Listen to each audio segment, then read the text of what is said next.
Hello students, welcome back to Mandeep education academies YouTube channel. तो class 12th physics chapter 5 magnetism and matter के सारे फॉर्मूले इस video में हम लोग बहुत अच्छे से रिवाइज करने जा रहे हैं। कोई ये बहुत बड़ा चैप्टर नहीं है, छोटा ही चैप्टर है, और अगर आप ये फॉर्मूले ही सारे इसके पढ़ लोगे तो काफी क्वेश्चन तो आप वैसे ही डायरेक्टली कराओगे। तो बहुत इंपॉर्टेंट वीडियो होने वाला है। प्लस साथ में ही अगर आप इन सबको पीडीएफ फॉर्म में चाहते हो तो लिंक डिस्क्रिप्शन में दिया हुआ है, वहां से आप फॉर्मूला शीट इस चैप्टर की डाउनलोड कर सकते हो। तो शुरू करते हैं बच्चों। मैं आपको एक बहुत ही बढ़िया और आसान सा तरीका बताता हूं इस चैप्टर के सारे फॉर्मूलों को याद रखने का, लेकिन उसके लिए आपको चैप्टर 1 आना चाहिए। चैप्टर 1 वही पहला वाला हमारा। तो उसमें हमने जो जो टॉपिक्स पढ़े थे, जैसे हमने कूलम्स लॉ पढ़ा, जैसे हमने इलेक्ट्रिक फील्ड पढ़ा, जैसे इलेक्ट्रिक डाइपोल पढ़ा, फिर इलेक्ट्रिक डाइपोल के एक्सियल लाइन पे फील्ड पढ़ी, इक्वेटोरियल लाइन पे फील्ड पढ़ी, उसके लिए टॉर्क पढ़ा, पोटेंशियल एनर्जी पढ़ी, गॉस लॉ पढ़ा। वो सारी ही चीजें यहां पर दोबारा रिपीट हो रही, ठीक है, वो दोबारा आपको सारी पढ़नी है। तो आपको एक ट्रिक बताता हूं, शुरू करने से पहले जरा इस टेबल को ध्यान से देखो। ये टेबल आप नोट कर लो, या पीडीएफ में तो मैं आपको दे ही रहा हूं, तो वहां से इस टेबल को आप देखते रहना साथ के साथ। ये है बड़ा ही इंपॉर्टेंट टेबल। अगर आप ये याद रख सको कि आपको चार्ज Q की जगह M लिखना है, मैग्नेटिक पोल स्ट्रेंथ बोलते हैं उसको, E की जगह जो इलेक्ट्रिक फील्ड इंटेंसिटी थी उसकी जगह B लिखना है, मैग्नेटिक फील्ड इंटेंसिटी। जहां जहां चैप्टर 1 के फॉर्मूले में 1/4 पाई एप्सिलॉन नॉट था, वहां वहां म्यू नॉट बाय 4 पाई लिख देना है। जहां जहां इलेक्ट्रिक डाइपोल मूवमेंट P थी, वहां मैग्नेटिक डाइपोल मूवमेंट या मैग्नेटिक मूवमेंट कैपिटल M लिख देना है। पॉजिटिव चार्ज का जो रोल था वहां पे यहां नॉर्थ पोल का होगा, और नेगेटिव चार्ज का जो रोल था वहां पे यहां साउथ पोल का होगा। तो इसकी जगह ये, इसकी जगह ये, इसकी जगह ये, जितने भी फॉर्मूले थे आपके चैप्टर 1 के, इनकी जगह आप ये रिप्लेस करके 5th चैप्टर के सारे फॉर्मूले बना सकते हो। अब देखेंगे हम। देखो, सबसे पहले हम लोग स्टार्ट करते हैं Coulomb's law in magnetism. Coulomb's law ये कहता है कि अगर दो मैग्नेटिक पोल्स हैं, एक का पोल स्ट्रेंथ m1 है, एक का पोल स्ट्रेंथ m2 है, दोनों के बीच में डिस्टेंस r है। पोल स्ट्रेंथ क्या होता है? Pole strength is the ability of a pole to attract और रिपेल अदर मैग्नेटिक पोल्स। भाई, एक मैग्नेट के किसी भी पोल की उस स्ट्रेंथ को कि वो दूसरे मैग्नेट के पोल्स को अपनी तरफ कितनी पावर से, कितनी स्ट्रेंथ से अट्रैक्ट या रिपेल कर सकता है, उसे बोला जाता है पोल स्ट्रेंथ। तो अगर दो पोल्स हैं हमारे पास, सेम मैग्नेट के नहीं, अलग अलग मैग्नेट्स के, एक का पोल स्ट्रेंथ है m1, एक का m2, उनके बीच में डिस्टेंस है r, तो उनके बीच में फोर्स ऑफ अट्रैक्शन या रिपल्शन होगी mu naught by 4 pi. 1/4 pi epsilon naught की जगह हमने क्या लगा दिया? Mu naught by 4 pi. Q1 Q2 की जगह आ गया m1 m2 bye r square. ठीक है, बस वहां से उठा के रिप्लेस करते जाना, सारे फॉर्मूले बन जाएंगे। बस एक एक आध नया फॉर्मूला है, वो बहुत इजी है, हम देख लेंगे। ठीक है, तो जो पोल स्ट्रेंथ है, पोल स्ट्रेंथ मैंने आपको बता दिया होता क्या है, और इसकी SI यूनिट होती है एम्पियर मीटर। क्यों? अभी पता चलेगा। Magnetic field intensity at a point, याद करो electric field intensity at a point क्या थी? इलेक्ट्रिक फील्ड इंटेंसिटी थी किसी भी पॉइंट पे force acting on a unit positive charge placed at that point. तो यहां पे मैग्नेटिक फील्ड इंटेंसिटी किसी भी पॉइंट पे क्या होगी, कि अगर आप देखना चाहते हो इस पॉइंट पे मैग्नेटिक फील्ड इंटेंसिटी क्या है, तो आप सोचो, अगर वहां पे हम क्या इमेजिन करते थे कि अगर इस जगह पर 1 कूलम का चार्ज रखा होता पॉजिटिव, तो उस पर क्या फोर्स लगती? F/Q0। फॉर्मूला पढ़ा था ना E का। तो बस पॉजिटिव चार्ज की जगह आपने, अभी टेबल दिखाया पीछे, पॉजिटिव चार्ज की जगह आपने बोलना है नॉर्थ पोल, ठीक है, और चार्ज की जगह मतलब आपने बोलना है पोल स्ट्रेंथ। तो अगर कोई बोले कि इस पॉइंट पे मैग्नेटिक फील्ड इंटेंसिटी क्या है, तो आप बोलो अगर यहां पर एक इमेजिनरी आइसोलेटेड नॉर्थ पोल होता। अब यहां पे इमेजिनरी वर्ड लगाना पड़ेगा, क्योंकि चार्जेस तो अकेले अकेले हो सकते हैं, लेकिन पोल्स तो अकेले अकेले नहीं हो सकते। बट डेफिनेशन तो हमने एज इट इज वहां से उठा के बनाई है। So we will say that magnetic field intensity at any point is equal to the force acting on an imaginary north pole of unit pole strength placed at that point. जैसे वहां पे formula था F/Q0 का, यहां पे F/m0 हो जाएगा। ये m0 एक इमेजिनरी टेस्ट पोल है, जैसे वहां टेस्ट चार्ज होता था, and this will always be north pole. तो B का फॉर्मूला है F/m0। और एक पोल जिसका पोल स्ट्रेंथ है M, उससे R डिस्टेंस पे मैग्नेटिक फील्ड B क्या होगी? एक चार्ज q से r डिस्टेंस पे इलेक्ट्रिक फील्ड होती है 1/4 pi epsilon naught q by r square. तो b होगा 1/4 पाई एप्सिलॉन नॉट की जगह mu naught by 4 pi q की जगह m बाय r स्क्वायर। ठीक। अच्छा, मैग्नेटिक डाइपोल मूवमेंट, ये अपने पास एक मैग्नेटिक डाइपोल है जिसके दोनों पोल्स के बीच का डिस्टेंस 2a है, जैसे इलेक्ट्रिक डाइपोल में 2a लेते थे, और मैग्नेटिक डाइपोल मूवमेंट होता था q, इलेक्ट्रिक डाइपोल मूवमेंट होता था q इंटू 2a। तो यहां पे q की जगह आ गया m। अब ये सेम मैग्नेट के जो दोनों पोल्स हैं उनकी पोल स्ट्रेंथ तो बराबर होती है बट अपोजिट नेचर की होती है। ये नॉर्थ पोल है, साउथ पोल है, दोनों का पोल स्ट्रेंथ बराबर होगा एंड दैट इज m, और दोनों के बीच का डिस्टेंस है 2a, तो m इंटू 2a। ठीक, ये आ गई vector quantity corresponding to electric dipole movement. This is magnetic dipole movement और जस्ट मैग्नेटिक मूवमेंट। वहां पे इलेक्ट्रिक डाइपोल मूवमेंट की डायरेक्शन होती थी नेगेटिव से पॉजिटिव चार्ज। अब नेगेटिव की जगह मैंने कहा साउथ बोलना है और पॉजिटिव की जगह नॉर्थ बोलना है, तो इसकी डायरेक्शन हो गई साउथ टू नॉर्थ। और ऐसा unit of m is ampere metre square. अगर आप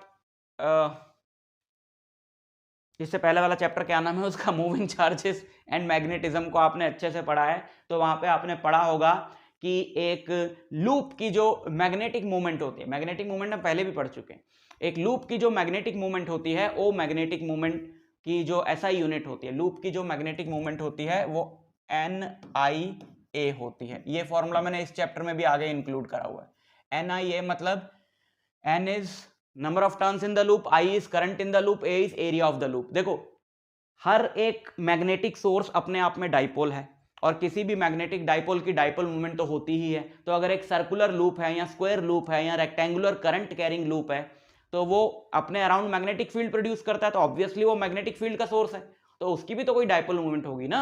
तो उसकी डाइपोल मूवमेंट होती है NIA। NI और A का मतलब मैंने आपको बता दिया। और अगर आप इसकी यूनिट निकालोगे तो I होता है करंट एम्पियर और A होता है मीटर स्क्वायर, तो इसलिए मैग्नेटिक डाइपोल मूवमेंट की जो यूनिट आती है वो आती है एम्पियर मीटर स्क्वायर। तो ये यूनिट तो अपने को पहले से पता थी और इसकी होती है डिस्टेंस, तो फिर यहां से पोल स्ट्रेंथ की अपने को यूनिट पता लग गई कि एम्पियर इंटू मीटर होगी। ठीक, याद रखना, कंफ्यूजन तो नहीं हो रही ना। ये m तो मीटर के लिए है और ये स्मॉल m हमने पोल स्ट्रेंथ के लिए लिया है। और बुक्स में अगर देखा जाए तो काफी बुक्स में पोल स्ट्रेंथ का जो सिंबल है वो QM है ना, क्योंकि चार्ज के कॉरेस्पॉन्डिंग फिजिकल क्वांटिटी है तो वो Q से डिनोट करते हैं। ओके, अब वो आ जाओ वाले फॉर्मूले, डाइपोल वाले फॉर्मूले थे जो इक्वेटोरियल लाइन पे, एक्सियल लाइन पे, तो वही एज इट इज उठा के लिख दो। इक्वेटोरियल एक्सियल लाइन की बात करते हैं सबसे पहले। इसकी एक्सियल लाइन पे सेंटर से r डिस्टेंस पर एक पॉइंट है P, तो इस पे मैग्नेटिक फील्ड होगी mu naught by 4 pi 1/4 pi epsilon naught की जगह वो आ गया। और डेरिवेशन भी इनके एज इट इज बिल्कुल वैसे ही उठा के कर देना।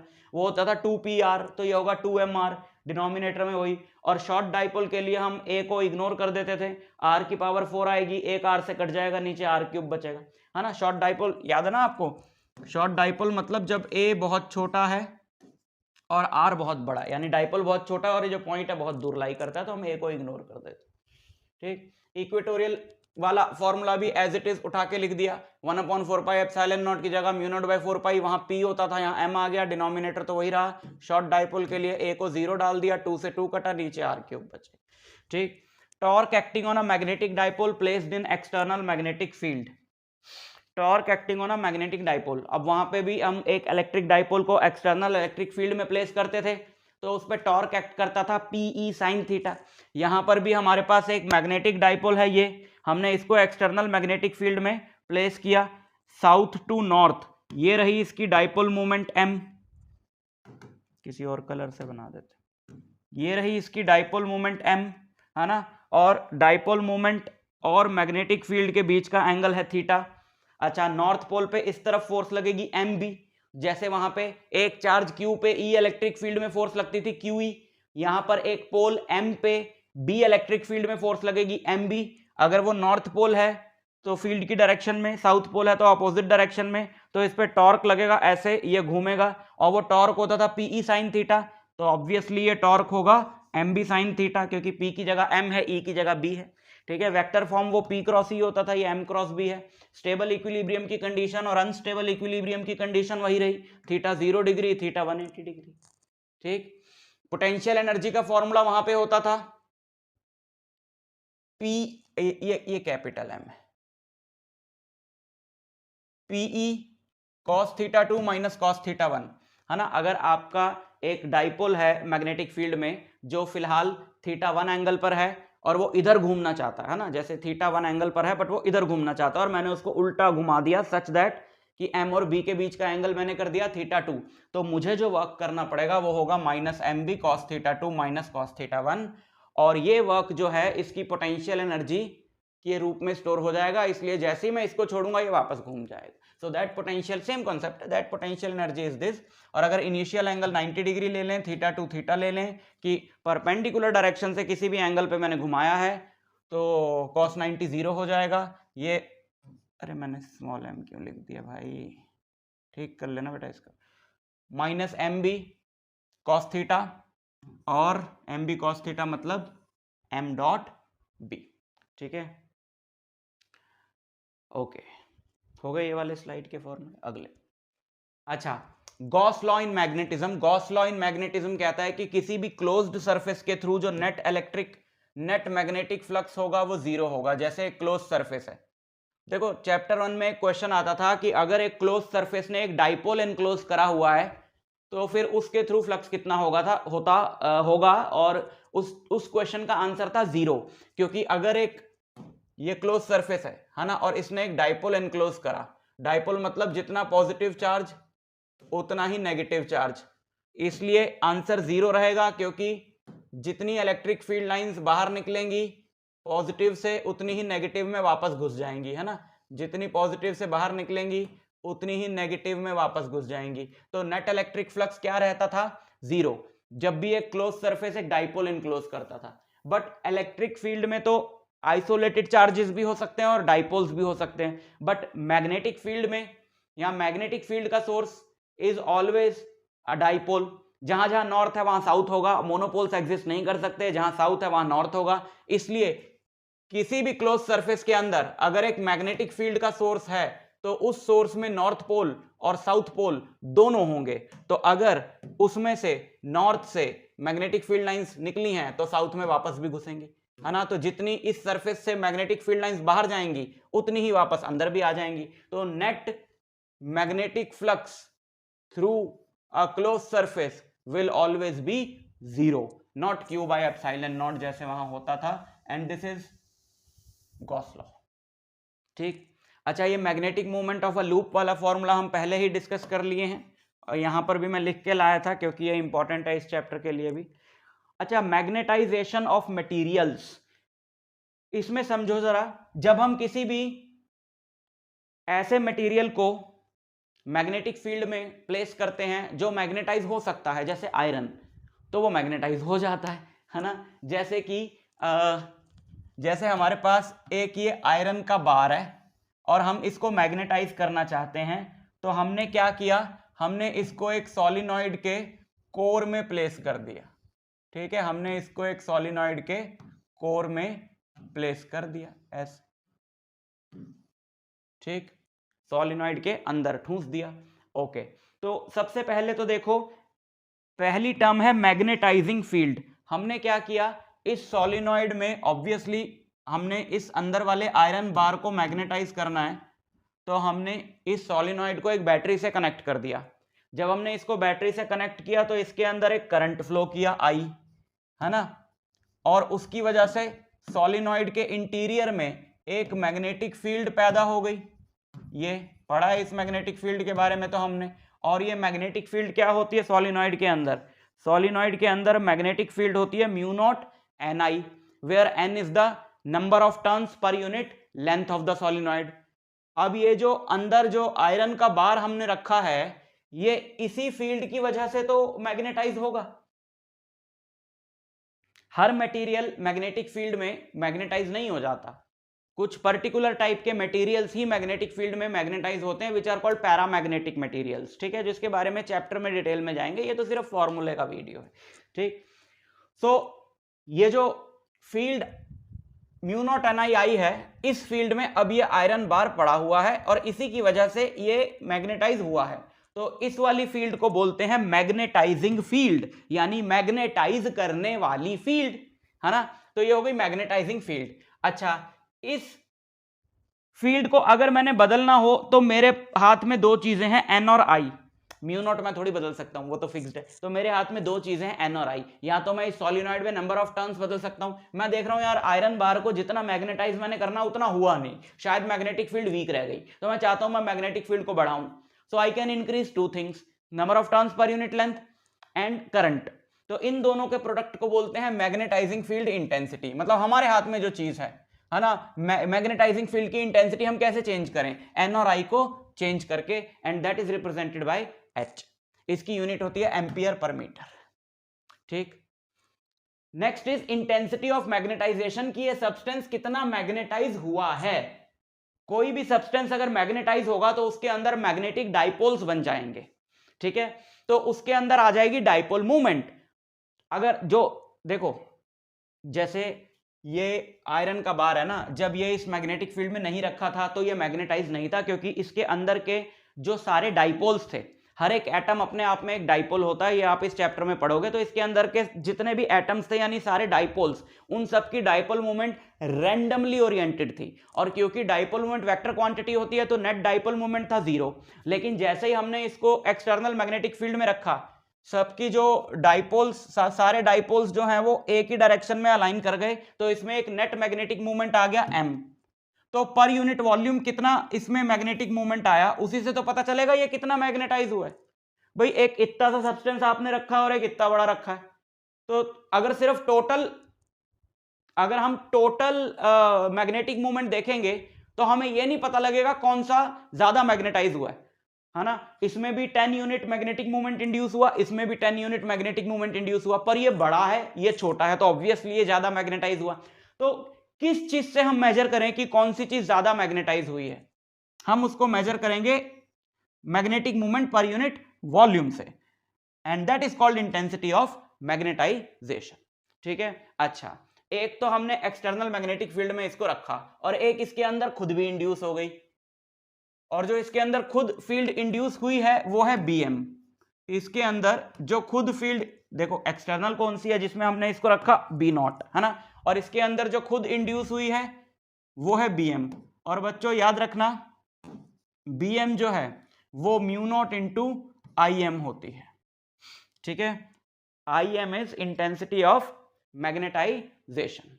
ठीक, याद रखना। जो इसके अंदर टोटल हो गई फील्ड वो हो गई b0 प्लस bm। b0 की वैल्यू हमने रखी म्यू नॉट इंटू एच, है ना। देखो b0 क्या है, म्यू नॉट ni, लेकिन ni है जो h है, तो b0 प्लस bm, तो mu naught into H plus mu naught into not m, mu naught into I m। ठीक है, तो म्यू नॉट कॉमन आ गया, तो यहां पे क्या बचेगा, आई एम सॉरी ये टाइपिंग में थोड़ी सी मिस्टेक हो गई, बट मैं आपको ठीक करके दे रहा हूं। यहां पे क्या बचेगा, यहां पे बचेगा ये। ठीक, मैंने फिर भी आपको डिटेल में समझा दिया है। मेनली जो ये वीडियो है ये फॉर्मूले रिवाइज करने के लिए है। अगर आपने चैप्टर पढ़ा हो तो आपको फॉर्मूले समझ में आएंगे। हो सकता है इस पार्ट में आपको थोड़ी सी कंफ्यूजन रह जाए, लेकिन उसके लिए आपको ये कॉन्सेप्ट पहले डिटेल में पढ़ना होगा। मेरे लास्ट ईयर के लेक्चर्स हैं जहां पर ये डिटेल में बात करी गई, तो वहां से जाकर आप सीख सकते हो। ठीक है, अच्छा, मैग्नेटिक ससेप्टिबिलिटी। मैग्नेटिक ससेप्टिबिलिटी क्या होती है, यहां पे मैं लिख देता हूं काई m, x नहीं है ये काई है सिंबल। तो मैग्नेटिक ससेप्टिबिलिटी होती है im बाय h। im किस चीज का मेजरमेंट है कि कितनी फील्ड इंड्यूस हुई, h किस चीज का मेजरमेंट है कि कितनी फील्ड अप्लाई करी, है ना। तो ससेप्टिबिलिटी किसकी ज्यादा होगी, जिसमें इंड्यूस ज्यादा हुई है अप्लाई कम करी है, यानी वो मटेरियल्स जो बहुत इजीली मैग्नेटाइज हो जाते हैं उनकी ससेप्टिबिलिटी ज्यादा होती है, राइट। और आपको याद होगा म्यू आर, किसी भी मटेरियल का म्यू आर जो डाई इलेक्ट्रिक कांस्टेंट का रोल प्ले करता है यहां पे, यानी किसी भी मटेरियल का जो म्यू आर होता है वो होता है म्यू नॉट डिवाइडेड बाय